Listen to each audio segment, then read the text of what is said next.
মালহামাতুল কুবরা launch করার পরে আল্লাহ রাব্বুল আলামিন এই মুসলিম উম্মার এই দুরবস্থা কাটানোর জন্য ইমামুল মাহদিকে পাঠাবেন ইনশাআল্লাহ।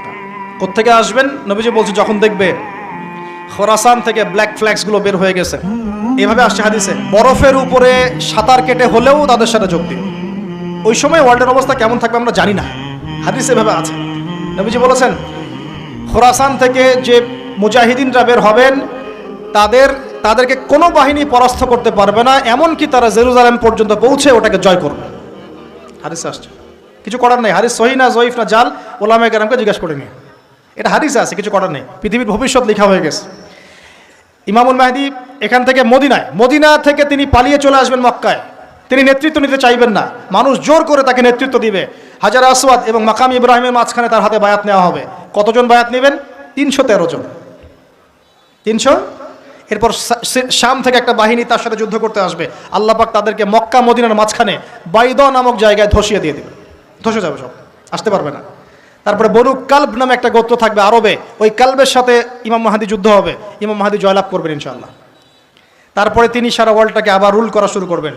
হাদিসে আসছে তিনি গুনে গুনে গনিমতের মাল দিবেন না, মুষ্টি ভরে ভরে মুসলমানদেরকে দান করবেন ইনশাআল্লাহ। তারপরে বের হবে মাসিহুদ দাজ্জাল মানুষের রূপে, ওই যে 4টা জায়গার কথা বললাম, সে বের হবে ইত্যাদি ইত্যাদি। এবার সে মানুষের রূপ ধরে আমাদের সমাজে প্রবেশ করবে এবং তার অনুসারীদেরকে নিয়ে ম্যাসাকার করা শুরু করবে। কিন্তু মুসলিমদের মধ্যে একটা বাহিনী শেষ পর্যন্ত তার সাথে যুদ্ধ করতে থাকবে, শেষ পর্যন্ত। লা তুকাতিলুনাল ইয়াহুদ, এমনকি গাছের পিছনে ওরা লুকালেও আল্লাহ নবী বলছেন যে গাছ পাথর কথা বলবে, আমার পিছনে আছে, এসো মেরে যাও। হতে হতে হতে হতে যখন মুসলিমরা একটু কোণঠাসা, আল্লাহ পাক পাঠাবেন আসমান থেকে ওই মাসিহকে, যে মাসিহকে তারা চিনতে পারে নাই। আর ওরা যাকে মাসিহ মনে করছে, তাহলে এই মাসিহটা কে? এ মিথ্যা মাসিহুদ দাজ্জাল। কথা বুঝতে পারছেন? তাহলে সবচেয়ে বড় প্রতারণার শিকার কারা হচ্ছে? এই ইহুদিরাই। এই বিশ্বের সবচেয়ে বড় প্রতারণার শিকার তারাই হচ্ছে। মাসিহুদ দাজ্জাল ওদেরকেই প্রতারণা করছে, বুঝতে পারেননি কথা? ওদের সাথেই সবচেয়ে বড় প্রতারণা হচ্ছে। ওরা মনে করছে এই সত্যিকারের মাসিহ, সে আসলে আমরা বিশ্ব রুল করব, কিন্তু সে সত্যিকারের মাসিহ নয়। ঈসা ইবনে মারিয়াম আসবেন কিভাবে সেটাও এসেছে।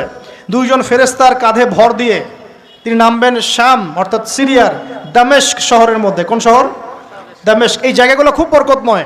আল্লাহ নবী দোয়া করেছেন, আল্লাহ শামে বরকত দাও, আল্লাহ ইয়েমেনে বরকত দাও, আল্লাহ শামে বরকত দাও, আল্লাহ ইয়েমেনে বরকত দাও। আর মুসলমানরা বলছিল, আল্লাহ রসুল আমাদের নাজদেও বরকত দিতে বলেন, আমাদের নাজদেও বরকত দিতে বলেন। আল্লাহ নবী বলছেন যে নাজদে বরকত না, বরং ওখান থেকে ভূমিকম্প বের হবে, ওখান থেকে শয়তানের শিং বের হবে। চিন্তা করে, ওই যে বললাম নাজদিরা তুর্কিদের বিরুদ্ধে যুদ্ধ করেছিল, অটোম্যান এম্পায়ারের বিরুদ্ধে যুদ্ধ করেছে ব্রিটেনের সাথে হাত মিলিয়ে। ওরাই এখন সারা বিশ্বে, বাংলাদেশে এদের লেসপেন্সার আছে বহুত, বাংলাদেশে এদের বহুত লেসপেন্সার আছে। তারা বলে ওই যে মুসলিমদের হাতেই বিশ্বের বিজয় লেখা আছে, আস্তে আস্তে বিশ্ব ওদিকে যাবে, এটা তো ওদেরকে জানতে হবে। আমরা তো ওদেরকে জানাচ্ছি মাত্র। তো নাশ থেকে বের হবে শয়তানের শিং, এটা বলা হয়েছে। যাই হোক, এখন ঈসা ইবনে মারিয়াম আসবেন এই সিরিয়ার দামেস্ক। চুল দিয়ে টপ টপ করে পানি পড়তে থাকবে, মুক্তা ঝরছে এরকম পানি। তার নিঃশ্বাস যতদূর পর্যন্ত যাবে ততদূর পর্যন্ত কাফেরা মরতে থাকবে। সুবহানাল্লাহ। এমনকি তিনি খুঁজতে খুঁজতে দাজ্জাল পর্যন্ত আসবেন। দেখবেন যে মুসলিমদেরকে অবরুদ্ধ করে রাখা হয়েছে, বলবেন দরজা খুলে দাও, নামাজের ওয়াক্ত হবে, আজান দেওয়া হবে, ফজরের ওয়াক্ত। ভাই আমরা যদি ফজর মিস করি, আমরা আসলে ওই বাহিনীতে যোগ দিতে পারবো না, বেঁচে থাকলেও জানি না আমরা অত বছর থাকবো কিনা পৃথিবীতে, আল্লাহই ভালো জানেন, এটা আমরা জানি না। কিন্তু এই বিজয়ে সুবহে সাদিকের সময় লেখা আছে, আজান হয়ে যাবে, ইমামুল মাহদি তাকে বলবেন ইমামতি করুন আপনি। ঈসা ইবনে মারিয়াম বলবেন না, এই উম্মতের জন্য ইমামতির অধিকার দেওয়া হয়েছে। বলেন সুবহানাল্লাহ। তিনি ইমামতি করবেন না, বরং মুক্তাদি হবেন। দরজা খুলে দাও, নামাজ শেষে দরজা খুলে দেওয়া হবে। দাজ্জালকে খুঁজতে খুঁজতে খুঁজতে এই প্যালেস্টাইন, এই জেরুজালেমের বাবে লুদ নামক জায়গায় তিনি পৌঁছাবেন। সেখানে দেখবেন মাসিহুদ দাজ্জাল আছে। দাজ্জাল তাকে দেখার সাথে সাথেই লবণের মতো গলতে শুরু করবেন, সেখানে তিনি তাকে হত্যা করবেন। একজন একজন করে এই সন্ত্রাসী যারা এখন এই নিরীহ মানুষদেরকে হত্যা করছে, এদেরকে হত্যা করা হবে একজন একজন করে, একজনকে ছাড়া হবে না। আমি জন্য বলছি, মন থেকে বলছি, এই যে এক একটা আমাদের বাচ্চা, আমার এক একটা বাচ্চার রক্তের প্রতিশোধ নেওয়া হবে ইনশাআল্লাহ। আমাদের এক একটা বোনের ইজ্জতের প্রতিশোধ নেওয়া হবে ইনশাআল্লাহ। এক একজন ভাইকে যে বুলেট ছোড়া হয়েছে, এর প্রতিশোধ নেওয়া হবে ইনশাআল্লাহ। কে নেবেন? ওই যে বললাম, আপনি পারছেন না, আপনি হয়তো বলছেন দোয়া করছেন, এতটুকু পর্যন্তই। ইনশাআল্লাহু তাআলা আল মাহদি আর ঈসা ইবনে মারিয়াম সেটা করে দেখাবেন ইনশাআল্লাহ। তারপরে সেখান থেকে তিনি ইসলামী খেলাফা রিস্টোর করবেন। 40 বছর তিনি পুরো বিশ্বকে শাসন করবেন। কত বছর?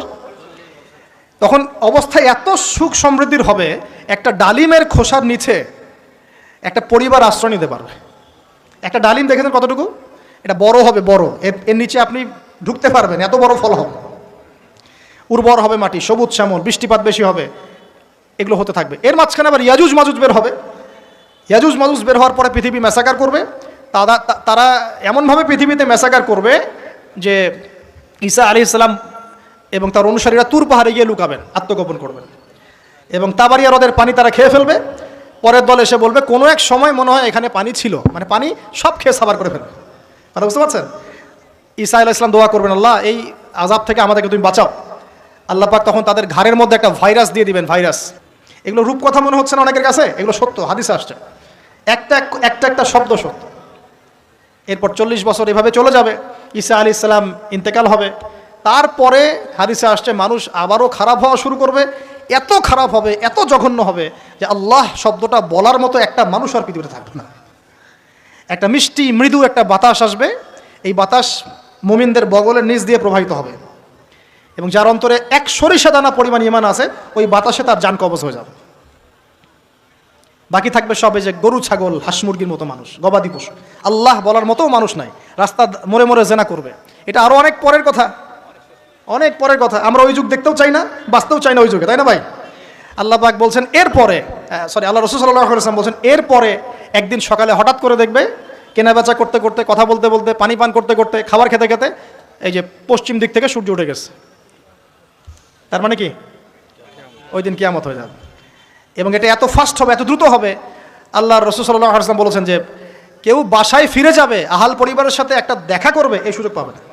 একদম ইনস্ট্যান্ট ডেথ ছাড়। একটা বজ্রনীনাদ, প্রচণ্ড মানে শব্দ, এটাতে বিকট একটা শব্দে পুরো মহাবিশ্ব তোলপাড় সৃষ্টি হয়ে যাবে, একদম শেষ। এই হলো সিঙ্গার প্রথম ফুক, শেষ, সব ডেট। এই যে আমাদের এত বাহাদুরি, এত কিছু, সব শেষ। মানে পৃথিবী আস্তে আস্তে ওর শেষের দিকে যাচ্ছে। এগুলো ভাই বিশ্বাস করেন, পৃথিবীর সমস্ত সংগঠন, জালেম, কাফের, ফাসেক, মুশরিক, মুনাফিক যা আছে পৃথিবীতে, একত্রিত হয়েও এই সত্যটাকে কেউ টলাতে পারবে না। আমরা সারা মুসলমানরা মিলেও যদি এই সত্যটাকে টলাতে চাই, পারবো না। মানে আস্তে আস্তে আলটিমেট গোল এটাই পৃথিবীর। এরপরে কিয়ামত, তারপরে তো আপনারা জানেন কি হচ্ছে। ফামান ইয়ামাল মিসকালা যাররাতিন খায়রান ইয়ারাহ, এক চুল পরিমাণ যদি ভালো কাজ কেউ করে থাকে তাকে সেটা দেখানো হবে। ওয়া মান ইয়ামাল মিসকালা যাররাতিন শাররান ইয়ারাহ, এক চুল পরিমাণ খারাপ কাজ আমরা কেউ করে থাকলে দেখানো হবে। তবে যারা লা ইলাহা ইল্লাল্লাহ এই তাওহীদের উপর থাকবে, যত বড় গুনাহ করুক না কেন আল্লাহ মাফ করে দেবেন ইনশাআল্লাহ, ইনশাআল্লাহ। কারণ আমাদের জন্য নবী সাল্লাল্লাহু আলাইহি ওয়াসাল্লাম সুপারিশ করবেন। তাই বলে কি আমরা গুনাহ করতে থাকবো এখন? এটা নবী সাল্লাল্লাহু আলাইহি ওয়াসাল্লামের শান, তার মর্যাদা। আল্লাহ রাসূল সাল্লাল্লাহু আলাইহি ওয়াসাল্লাম এই কথা বলে গিয়েছেন যে কবিরা গুনাহগার মুসলমানদের জন্য আমি সুপারিশ করব। তাওহীদের উপর যারা থাকবে ইনশাআল্লাহ জান্নাত, শিরকে থাকলে, কুফরিতে থাকলে জাহান্নাম ছাড়া কোনো গতি নেই। এই হলো পৃথিবীর শেষ। আমরা তো জান্নাতে যেতে চাই কি চাই না ভাই?